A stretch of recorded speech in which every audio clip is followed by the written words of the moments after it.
नई शिक्षा नीति के लागू होने के 3 वर्ष पूरे होने पर इसका आकलन किया जाना आवश्यक है कि शिक्षा व्यवस्था में अभी तक जो सुधार किए गए हैं वे प्रभावी सिद्ध हो रहे हैं या नहीं, यह भी देखा जाना चाहिए कि जो सुधार किए गए हैं उनसे अपेक्षित परिणाम प्राप्त हो रहे हैं या नहीं।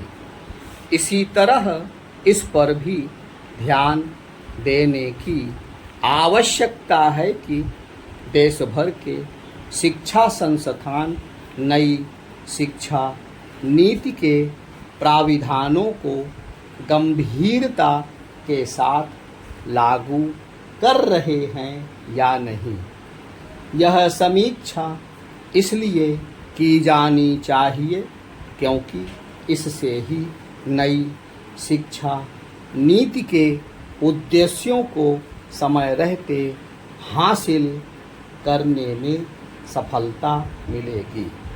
इसकी अनदेखी नहीं की जानी चाहिए कि नई शिक्षा नीति बनने में अच्छा खासा समय लग गया।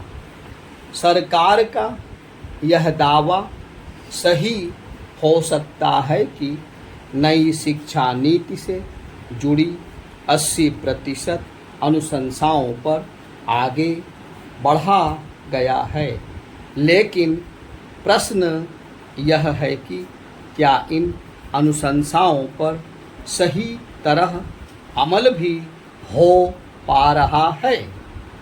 इससे इनकार नहीं कि कुछ बड़े और नामी शिक्षा संस्थानों ने नई शिक्षा नीति के प्राविधानों को लागू करने में तत्परता दिखाई है, लेकिन अनेक शिक्षा संस्थान अभी भी इस मामले में सुस्त और पीछे नज़र आ रहे हैं। कुछ राज्य सरकारें भी नई शिक्षा नीति पर अमल के मामले में उतनी सजग नहीं जितना उन्हें होना चाहिए। यह ठीक नहीं कि कुछ शिक्षा संस्थान और यहाँ तक कि विश्वविद्यालय भी अभी पुराने ढर्रे पर ही चलते दिख रहे हैं। वे ऐसी डिग्रियां बांटने में लगे हुए हैं जिनकी उपयोगिता प्रश्नों के घेरे में है। चूँकि तकनीक के इस दौर में दुनिया तेजी से बदल रही है, इसलिए शिक्षा व्यवस्था में सुधार की प्रक्रिया को भी तेज किया जाना चाहिए। नई शिक्षा नीति का एक बड़ा उद्देश्य छात्रों के व्यक्तित्व को संवारना और उन्हें भविष्य की चुनौतियों का सामना करने में सक्षम बनाना है। छात्रों को उस कौशल से लैस किया जाना चाहिए जिनके बिना आज के इस तकनीकी युग में काम चलने वाला नहीं है। वास्तव में कौशल विकास को सर्वोच्च प्राथमिकता मिलनी चाहिए।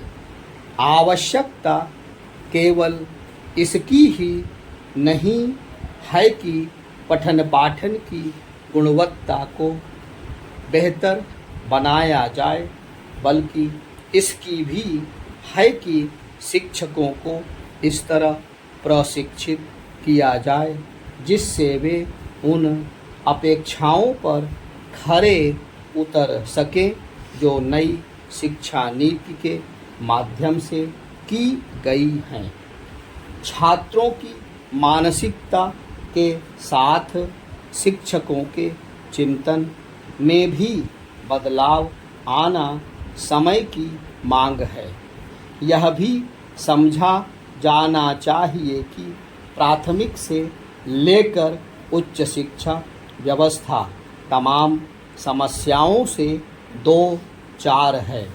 आखिर देश भर के स्कूल और विद्यालय थोड़े बहुत बदलाव के साथ एक समान पाठ्यक्रम अपनाएं।